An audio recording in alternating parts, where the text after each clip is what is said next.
For years, I've told you this clause was unfair, and you dismissed me. Look at us now. They say power often comes with a spotlight, flashing cameras, and the comfort of people repeating your name in admiration. But for me, Amanda R. Delaney, power came disguised as invisibility. I wasn't the kind of person who spoke the loudest in meetings or who filled whiteboards with grand visions of synergy. No, I was the person hunched in a corner office at 2 a.m, my third cup of coffee, cold and untouched, quietly stitching together the seams of a company, too proud to notice it was already falling apart. 12 years. That's how long I gave Core Links. 12 years of my life traded for blinking screens, compliance logs, and federal checklists that no one else in the building even wanted to touch. I wasn't the one who stood at the town halls announcing a $300 million Macrovia merger like it was the second coming of Silicon Valley. I was the one in the background, translating legal jargon into code triggers, making sure every system handshake passed the SEC sniff test. I was the quiet architect, the one who didn't get applause, but without whom the applause could never exist. They gave me clearance so rare it came with a psych evaluation and 6 months of training. They made me the neutral liaison whose signature alone could keep a billion-dollar dream alive. And then, as companies so often do, they forgot I had that power. It's funny how invisibility works. On one hand, it isolates you. You're not invited to the ping pong games, not tagged in team selfies, not noticed when you miss a birthday dinner or your niece's recital because a server migration imploded. But invisibility also gives you freedom. The freedom to watch, to understand the fault lines, to prepare for the inevitable quake. And I knew, even before that fateful day, that one was coming. I wasn't glamorous. Middle-aged, overdressed for a casual office, perpetually caffeinated, perpetually underestimated. People passed me in the hallway like I was part of the furniture, but every document, every system, every fragile integration passed through me. My name was written at the bottom of every compliance checklist, binding like a seal. Clause 9C, it was my little secret, the one line buried deep in federal paperwork that said, "Without Amanda Delaney, this house of cards collapses." But that morning, I didn't think about collapse. I thought about the familiar rhythm of work. The office hummed behind me, a symphony of startup bravado. Project managers strutted like generals. Developers argued about whether Jason could ever be expressive enough. One intern looped the same 30 seconds of a Kendrick Lamar track until I nearly considered stapling his earbuds to the desk. And in the midst of it all, I sat in silence, adjusting audit triggers, sipping burnt coffee, and staring at a post-it note scrawled with red ink. Ask legal about Clause 9. That red circle wasn't paranoia, it was foresight. Because I knew one day, arrogance would try to bury me. Companies don't fire with fireworks. They fire with bagels on a Wednesday. And when that day came, I wasn't going under quietly. It's a story as old as the modern workplace. The quiet ones who build, sacrificed on the altar of reinvention. We like to believe that in this digital era, loyalty is rewarded, but history and data say otherwise. Studies show that 83% of employees who keep companies afloat in times of crisis are the first considered replaceable when reorganization comes. Core Links wasn't special. It was predictable. That day, Cheryl from HR tapped on my door. Her voice was soft, almost apologetic. "Amanda, you forgot to initial the new NDA." I didn't forget. I never forget. That was my role, memory where others had negligence. Still, I signed. I smiled, and I went back to work. But something about the way she lingered, her eyes darting, her shoulders tense, told me this was only the beginning. You see, betrayal rarely starts with a bang. It starts with a whisper, a hesitation at your door, a form slid across your desk, a photograph with your face scribbled in red marker. And in that moment, though I didn't yet know the scale, I felt it. That the power they had forgotten I carried was about to become the one thing they would wish they could take back. Because here's the truth. They didn't just give me clearance. They gave me a fuse. And the day they tried to erase me would be the day I lit it. The announcement came dressed in theater. An all hands at 10 sharp, the calendar invite stamped with cheerful corporate emojis, as if urgency could be disguised as culture. The subject line said, "Org Update Plus, Exciting New Chapter," which in our building was a euphemism so familiar it might as well have been policy. Someone new is in charge, and the rest of you will learn your parts after the curtain rises. We filed into the big conference room, glass walls, polished table, a skyline view that made even bad news look expensive. I sat near the back, as always. The invisible architect in a room that mistook volume for value. He arrived with a stride like a keynote. Tate, the newly minted chief operating officer. Mid-40s, jawline carved by ambition and a tailor, wearing the kind of suit that announces itself before you do.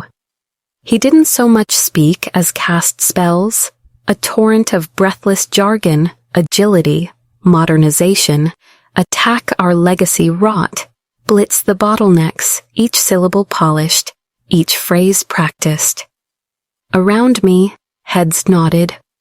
A few people clapped too early, too eagerly, as if applause might spare them from whatever was coming next. I sipped coffee that tasted like resignation and opened my terminal under the table, patching a data bridge no one else even knew was fraying. From my corner, Tate looked like every fixer I've ever met. The kind who thinks a spreadsheet is a weapon and a reorg is a sacrament. He talked for 42 minutes without inhaling, recoding our past into a prelude for his future. When he said legacy, he meant people. When he said technical debt, he meant the hands that had prevented the company from collapsing every holiday season for the last decade. I kept my eyes on the console, feeding in the last parameter and watching the error rate crawl back under threshold.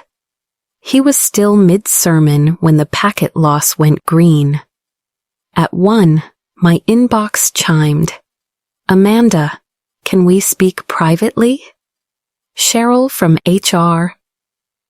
Her emails usually carried emojis, little first aid kits when someone needed time off, a confetti burst for anniversaries. This one was bare. I felt the air thin.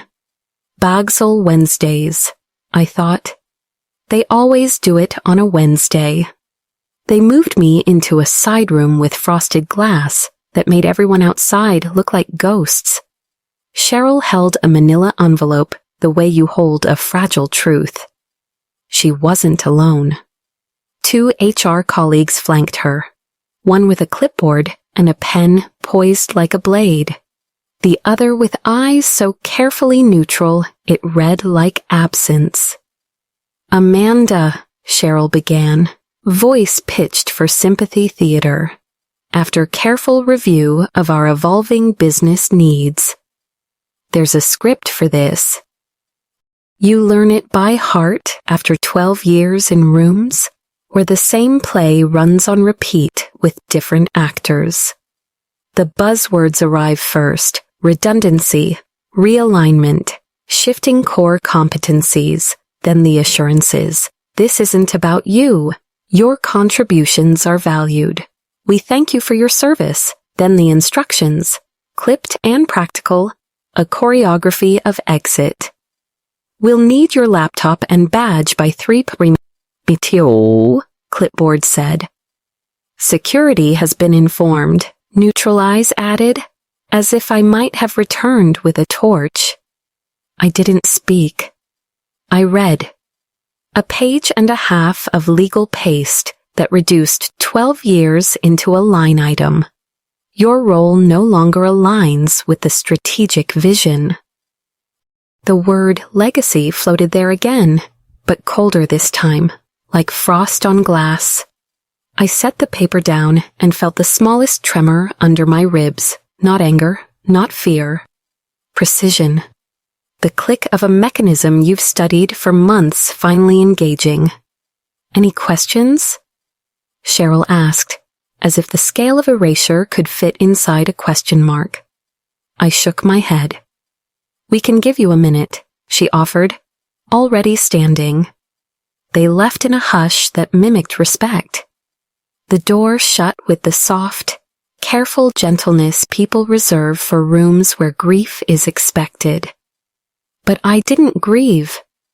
There is a sorrow that floods, and a sorrow that calcifies.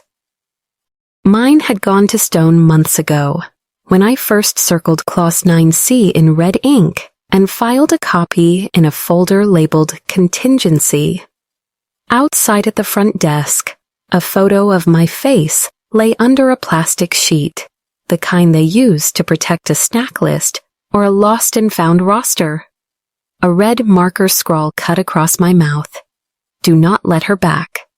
No employee, no Amanda. Just a caution sign in human form. I felt it land like a parking lot punch, quick, cheap, designed less to injure than to humiliate. It is one thing to be told you are no longer needed. It is another to be labeled a threat to the house you built. I let my eyes rest there a heartbeat longer than comfort allowed. Then I exhaled. That's how they wanted me to leave, diminished. Instead, I measured. Back at my desk, the office noise carried on with clinical indifference. The intern's looped song, a project manager's swaggering joke, the subtle hush that passes across a floor when a person becomes a narrative. People avoided my eyes the way strangers do when they see a spill they can't stop. Kyle, my assistant, too earnest for corporate folklore, looked at me from across the aisle and mouthed, "I'm so sorry." His guilt wasn't his to carry, and yet he carried it anyway, because that's what the good ones always do. I packed slowly. A cardboard box of sitcom tropes and private history. A mug that read, "I void warranties," a notebook dense with VPN tunnels and hastily sketched architectures, a tin of mints that had saved me from sugar crashes at 2:13 more than once. A tiny bronze bridge paperweight someone gave me after the first Macrovia integration test passed without a single flagged exception. I turned it in my hand, cool and solid. The irony tasted metallic. HR hovers during exits, pretending to be air. Cheryl stood a few desks away, pretending not to look at her watch. I draped the lanyard over my fingers, felt the badge's plastic edge catch my skin, and then, without monologue, without spectacle, set it gently on my desk. No scene, no warning, no "you'll regret this." Quiet is a discipline. Quiet is a scalpel. "Thank you," Cheryl said, the way you thank a patient for cooperating with an injection. Security will... She hesitated. Security is aware. The word clattered. I nodded, sealed the box, and lifted it into my arms. This is what endings look like in fluorescent light. A steady walk, a careful breath, a door that doesn't slam. In the elevator down, I watched the floor numbers blink. My reflection in the brushed steel looked unfamiliar, older, yes, but also lighter, like a coat had been shrugged off that I didn't know I'd been wearing. 12 years compress into a handful of floors. A history reduces to a lobby.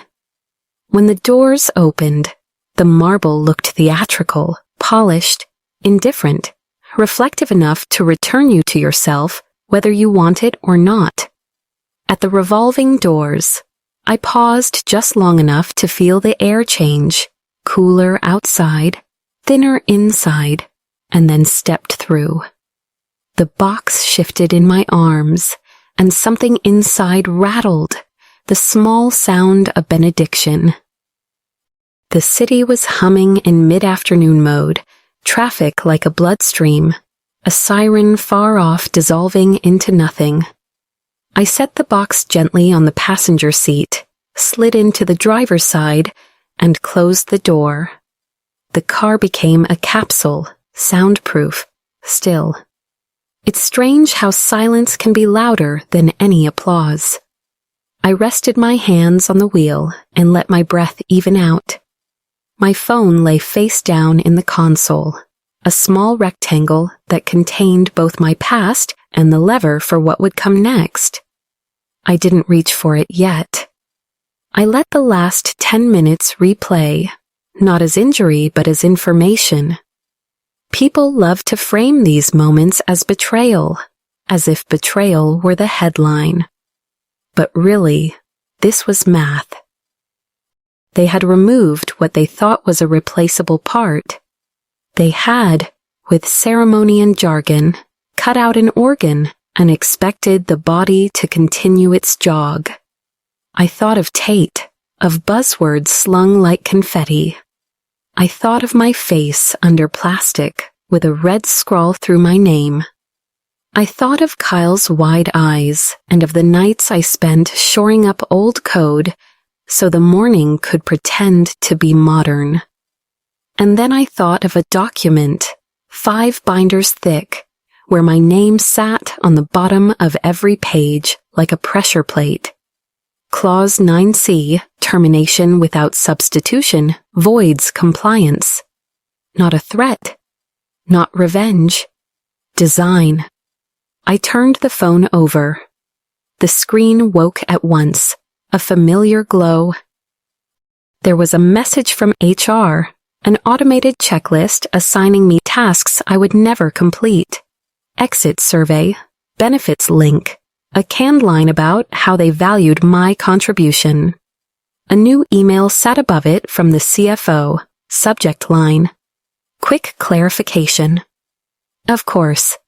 The speed with which concern becomes outreach when a structure begins to wobble would be funny if it weren't so predictable. I didn't open it. Not yet. I started the engine. The dashboard lit gently, a constellation under glass. Outside, the building rose behind me, all glass and confidence. I pulled into traffic with the steadiness of someone who understands that velocity is not the same as direction. On the next block, at a red light, the car idled. I watched pedestrians cross, earbuds in, coffees clutched, badges swinging. I used to be one of them. I still could be, in a different world, a different company, a different calculus. But not today. When the light changed, I pressed the accelerator, smooth and certain.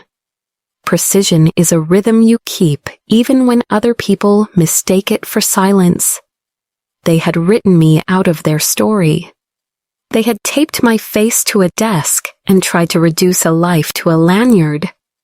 But the bridge they were so eager to march across had a name engraved at its foundation, and they'd never bothered to read it.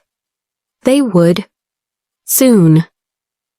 There's a moment in every collapse when the first hairline fracture becomes visible. A sound like settling before the groan. It doesn't announce itself. It simply waits for the person who knows where to listen. As I drove, I could hear it begin, not in the building behind me, but in the systems and signatures that made their celebrations possible. There are consequences to erasing architects. There are costs to burning bridges you didn't build. And there are days when what you mistake for silence is simply someone choosing the exact second to act. I merged onto the avenue and let the city take me. Behind me, a conference room full of people would soon learn the difference between a hiccup and a collapsed lung. Ahead of me, the road unspooled, clean and bright. The phone vibrated once in the console. Not yet, I thought, a hand steady on the wheel. Precision first. Then the lever. When people imagine revenge, they picture fireworks, slammed doors, shouted words, perhaps even broken glass. But mine began in silence, in the cocoon of my car, the cardboard box of 12 years' life, resting in the passenger seat like an unwanted relic. My palms were cold, but my mind was steady. I unlocked my phone, slid into the secure Vault app, and stared at the string of encrypted entries, digital fingerprints of authority. One keystroke, one deletion, and the bridge they thought would carry them to glory would instead collapse beneath their weight. And I did it. Not with anger, not with glee, but with the same precision I'd used to stitch servers back together on Christmas Eve. The key store entry tied to my clearance vanished, time-stamped, locked, irrevocable. It wasn't sabotage, it was mechanics. You remove the keystone, the arch doesn't stand. That's what they never understood. Compliance isn't theater. Integration isn't optional. The loud ones, Tate with his buzzwords, the board with their applause, the investors with their promises, they all treated the structure like a stage. They never realized the curtain wouldn't rise if the lights weren't wired, if the scripts weren't formatted, if the legal scaffolding wasn't signed, sealed, and certified. And for all that, they had only one signature that mattered. Mine. Clause 9C. Buried so deep in the paperwork that even seasoned lawyers skimmed past it. It stated simply, termination of the named liaison without formal substitution and recertification voids compliance status and suspends the legal standing of the acquisition. Plain English, you fire me, you void the deal. A $300 million paperweight sitting useless on a mahogany table. I had highlighted that clause in angry red 6 months earlier, tucked it in a folder marked contingency. Not out of paranoia, out of foresight. I'd seen too many friends discarded by corporations that treated loyalty like an expense. Too many middle-aged colleagues with resumes labeled outdated. The second a new app trend made them look slow. I built a fuse, quietly, in case the day ever came when someone thought Amanda Delaney was disposable. And that day had come. I started the engine and drove home, the city around me pulsing with its usual rhythms. Horns, sirens, the shuffle of pedestrians who would never know that in one car among thousands, a woman had just dismantled a multi-million-dollar future with a flick of her finger. Invisibility has its advantages. When I stepped into my house, the silence struck me harder than any HR envelope. No Slack pings. No email notifications stacked like falling dominoes. No. Hey, Amanda, quick question? That wasn't quick at all. Just the hum of the fridge and the relentless tick of the kitchen clock. My office life sat in its cardboard coffin on the table. A mug with a joke only engineers find funny. A notebook full of VPN sketches. A tin of mints. Artifacts of devotion that now felt foreign, like relics from another planet. I didn't unpack them. Instead, I went to the hallway closet. Behind winter coats and a broken printer sat a fireproof file box. I pulled it out, flipped the locks, and lifted the lid. Inside was my quiet rebellion, my insurance policy, tabs labeled in neat handwriting. Legal. Clearance. Protocols. Red flag. And there, thick with papers, sat the folder marked contingency. 2 years of quiet preparation. 2 years of listening to executives lie about redundancy planning. 2 years of watching them toast to futures they didn't understand while I scribbled notes about their blind spots. I had built this folder the way I built everything, calmly, thoroughly, invisibly, because deep down, I knew. I opened to the last pages. My name, printed again and again, certified liaison, clearance authority. The words cut into me like glass. Fire me without replacement, and the deal dies. They thought they were erasing me. Instead, they had erased themselves. Was it revenge? No. Revenge implies emotion. This was calculus. This was inevitability. They had burned the only bridge they couldn't replace, and I had simply stepped aside. Tomorrow, Macrovia would notice. Tomorrow, panic would echo in boardrooms. Lawyers would shout, investors would call, and the buzzword prophets would discover that modernization doesn't mean much when the law says otherwise.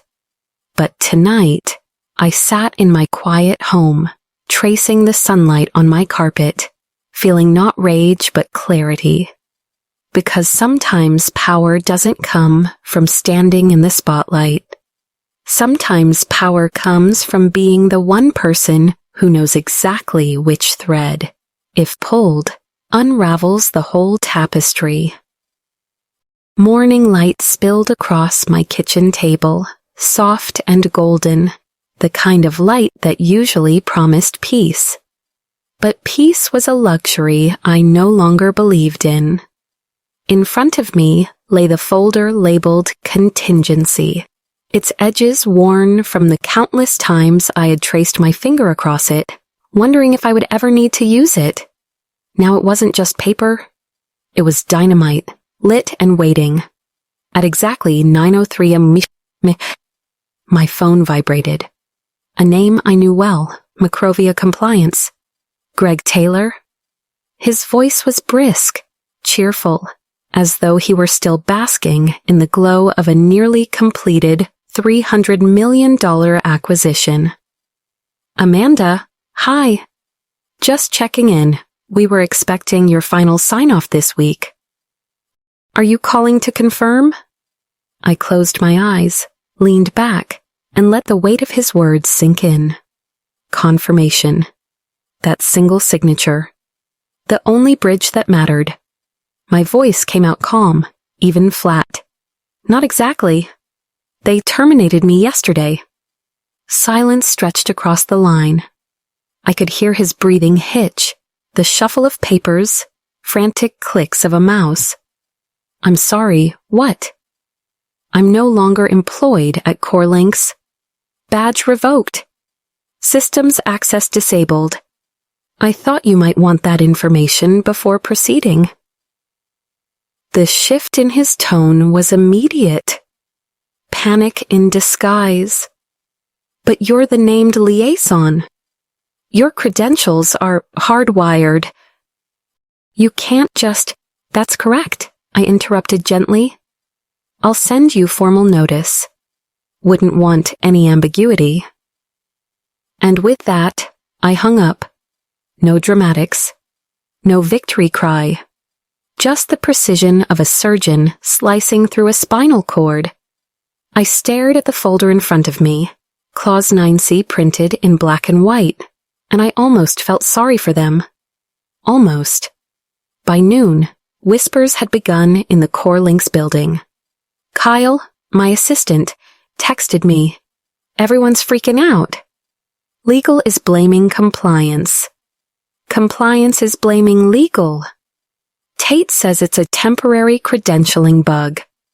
What the hell is Clause 9C? I didn't answer. I let the silence teach him.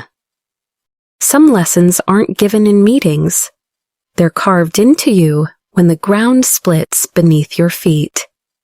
Inside that glass fortress of a headquarters, I could imagine the scene unfolding. HR pale and sweating, scrambling to cover themselves. Legal storming out of offices, shouting for documentation. The CFO dialing my number again and again, trying to sound calm while his voice cracked like glass. Investors demanding updates, their patience shrinking by the minute. But here, in my little kitchen, the world was quiet. The clock ticked. The fridge hummed. I spooned cereal into my bowl, let it go soggy, and didn't bother finishing it. For the first time in 12 years, I wasn't tethered to someone else's fire drill. I wasn't racing to cover their mistakes or erasing their arrogance with code fixes. I was simply still. And in that stillness, I realized something profound. Revenge doesn't always roar. Sometimes it whispers. Sometimes it looks like eating cereal while an empire burns 3 zip codes away. On LinkedIn, posts began surfacing, hints from insiders, veiled comments about internal irregularities. Finance blogs caught the scent soon after. A blind item appeared. Unnamed Ohio-based tech firm loses key compliance asset mid-merger. Deal in limbo. 300 man-years at risk. They didn't name Core Links, but they didn't have to. Everyone who mattered knew. That afternoon, the storm inside their walls turned into a hurricane. Macrovia froze all final signatures. Pending invoices were halted. Escrow accounts paused. The deal wasn't just wobbling, it was choking. And the cruelest part? They still thought it was a hiccup. They thought with enough buzzwords, enough bravado, enough Tate-flavored charisma, they could patch the rupture. But this wasn't a hiccup.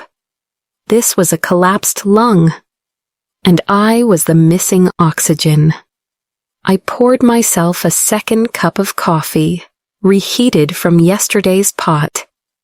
Bitter, burnt, but oddly satisfying.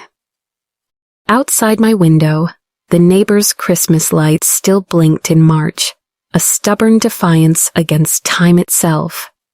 I smiled faintly, because while Core Links scrambled, pleaded, and panicked, I didn't need to lift a finger. The fuse I lit was already burning, slow and steady, toward the heart of their empire. That's the philosophy no one tells you when you dedicate your life to work. Survival doesn't always come from fighting harder. Sometimes survival comes from knowing when to step back, let gravity do its work, and watch as those who dismissed you discover the true cost of erasure. And tomorrow, when the screaming truly began, I'd still be here, coffee in hand, folder in reach, waiting. By Friday morning, the storm had matured into a hurricane. The boardroom at Core Links was supposed to host a celebration, the polished shoes, the legal briefs lined up like dominoes, the Macrovia delegation sweeping in to bless a $300 million merger with million-dollar smiles. Instead, at 10 a.m., the room sat in silence. No delegation. No signatures. Just executives trying to swallow the taste of dread while Tate clicked a Sharpie nervously, like the sound alone might fix the unfixable. Well, he muttered, attempting a smirk. You know how legacy firms are, slow, paper-heavy. We'll fix it internally.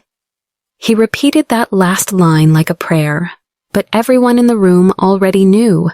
The problem wasn't external. It was inside. It was them. 3 floors down, the truth was spreading like wildfire. Kyle, my sweet and anxious assistant, had whispered about Clause 9C to the wrong junior analyst, who dug through the dusty archives and unearthed my original merger protocol draft. By 11:37, a screenshot was circulating on Slack. The line that sealed their fate. Termination without substitution voids compliance status. By noon, panic had legs. Legal stormed out of their offices. HR crumbled under the weight of their own scripts. Compliance froze invoices that only yesterday were considered untouchable. The CFO, pale and sweating, tried to call Macrovia directly and was met with a chillingly polite response.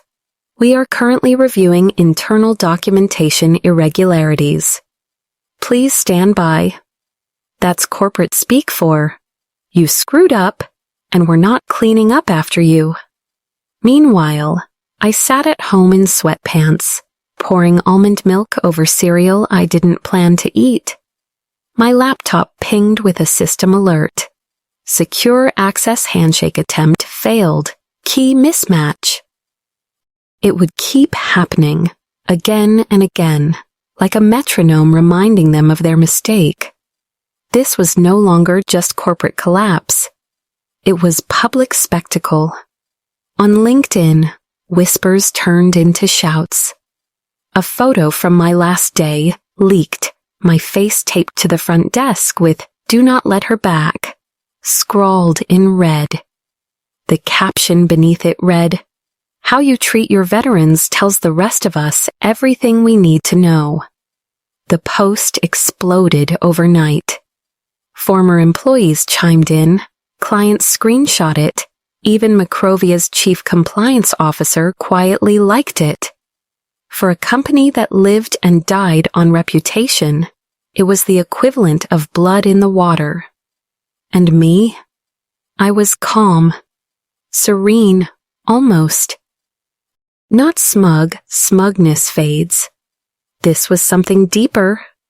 The kind of clarity that comes when you realize you no longer need to shout to be heard. I wasn't revenge. I was consequence. That evening, I did something small but monumental. I opened a new browser tab, filled out a simple form, and registered Quiet Seal LLC. 11 minutes later, I wasn't just Amanda Delaney, the disposable employee they had tossed aside. I was a vendor, an entity, a firewall wrapped in legal armor. Invisibility had transformed into independence. And soon, irony would come knocking. Core Links, desperate and broken, would return to me not as employer to employee, but as supplicant to gatekeeper. They'd have to pay 4 times the rate for the very systems they once called obsolete. The infrastructure I built for scraps would become their lifeline. And this time, the keys were mine. Philosophers often say, revenge poisons the vessel that carries it. But I didn't feel poisoned. I felt precise, clean. What happened wasn't vengeance. It was justice. It was the world finally weighing loyalty against arrogance and tipping the scale in favor of truth. From the outside, it might have looked like I'd destroyed them. But really, I hadn't touched a thing. I simply removed myself. And when a foundation is gone, collapse isn't sabotage, it's physics. As I closed my laptop that night, my phone buzzed with one last message from an unknown number. 2 words only. Well played. No signature. Maybe someone from Macrovia. Maybe one of the silent ghosts who had always known. I didn't reply. Some victories don't need applause. By Monday, core links had shifted from panic to something closer to cardiac arrest. The board convened in an emergency session. No catered breakfast, no cheerful slides, just red faces and a silence broken only by the scrape of chairs and the click of pens. Tate sat at the head of the table, his once flawless swagger reduced to the slump of a man who'd built his empire on borrowed bricks. He started speaking, his voice wobbling. I think we may have underestimated the depth of Amanda's legacy role. But he didn't finish. Carl, the lead investor, slammed a folder shut. His voice was gravel, low and lethal. Who authorized termination without transition planning? The room froze. Eyes dropped to shoes. Coughs filled the air. No one wanted to claim ownership of the decision. Though I already knew the truth, it was collective arrogance, the assumption that the quiet ones are replaceable. Now that arrogance had a price tag of $300 million. And then the final humiliation hit the open market. Macrovia's legal team released their statement, Termination of Amanda Delaney voids acquisition, standing under Clause 9C. Acquisition terms voided. Contract suspended. 4 lines, cold and merciless, like a bullet through silk.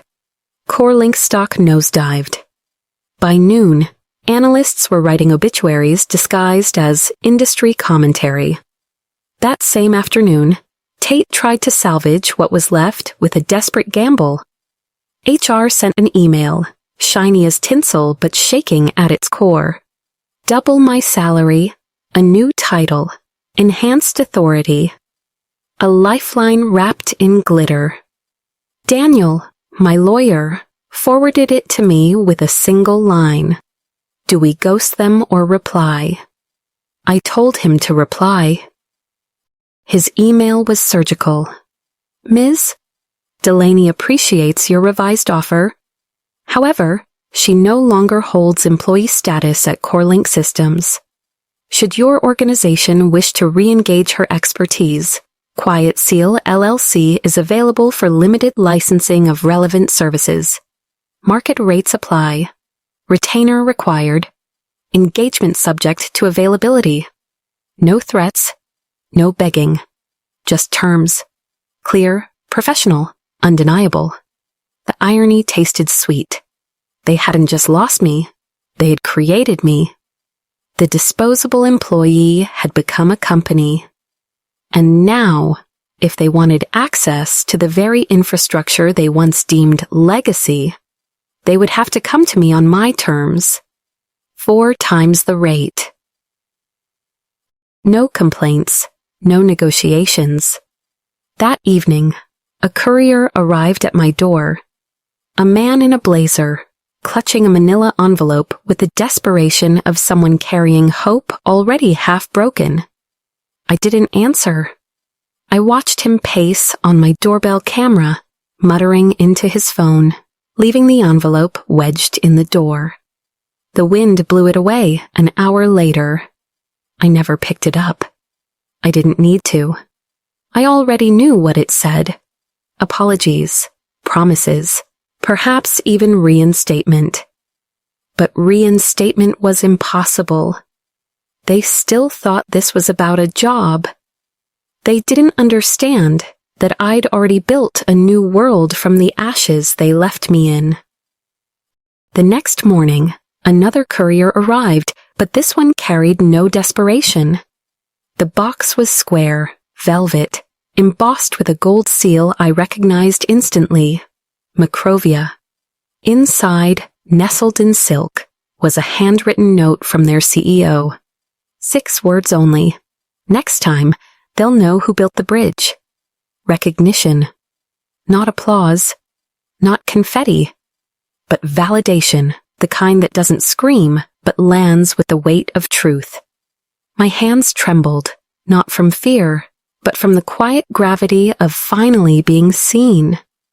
Society rarely values the invisible workers until collapse exposes their worth. I had spent years erased, spoken over, labeled legacy. And yet here it was, the proof that I hadn't just been a cog. I had been the keystone, and they had learned, in the hardest way possible, what happens when you pull the keystone free. As I set the velvet box on my bookshelf, right between the merger binders and Quiet Seal's operating agreement, I understood something profound.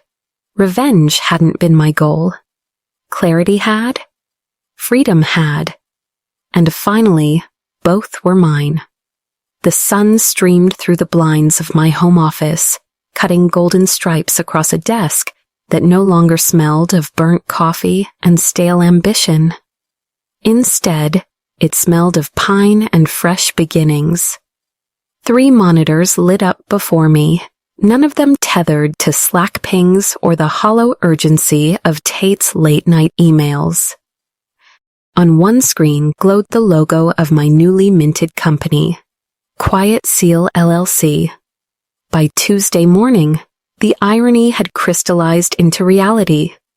Core Links, the same company that had erased me with a manila envelope and a red marker warning not to return, signed a contract with Quiet Seal. They didn't want to, but they had to. They were licensing one of the integrations I had architected years ago, the very infrastructure they had called obsolete, now revealed as critical. The cost? 4 times the original rate. No pushback. No bargaining.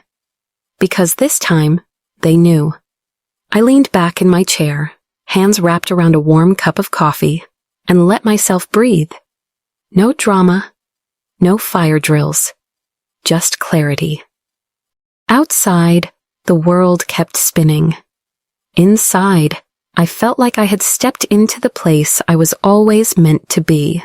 Not in the spotlight, not erased in the shadows, but steady in my own light.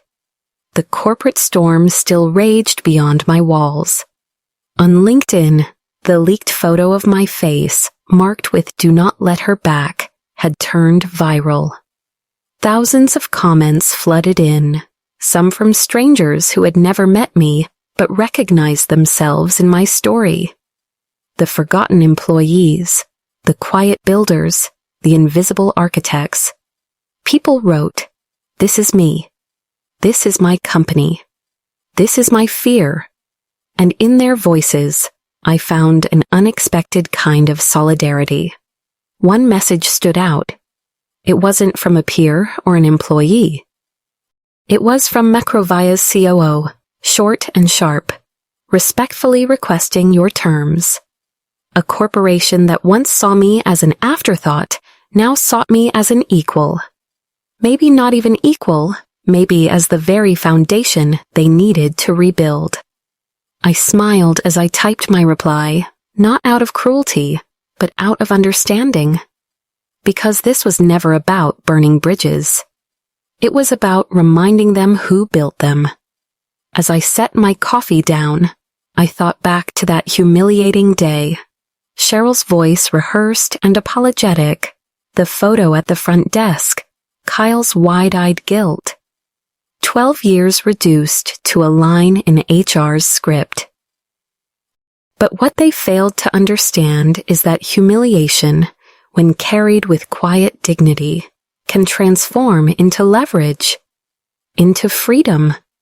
And I wanted my audience, people like you, listening now, to to feel this truth deep in their bones. Never mistake silence for weakness. Never assume the invisible carry no weight.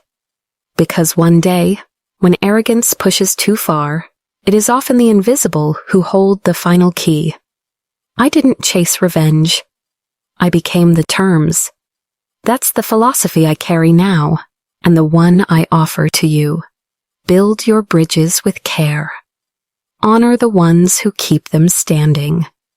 And never, ever burn the architect. So, as I sit here sipping coffee in the warmth of a quiet morning, I'll leave you with this. May your life, your health, and your family be strong. May you find the courage to protect your worth before someone tries to erase it. And if you've found power in this story, remember to subscribe so our little team can keep brewing these tales that remind us all of what truly matters. Because sometimes the loudest revenge is silence, and the clearest victory is freedom.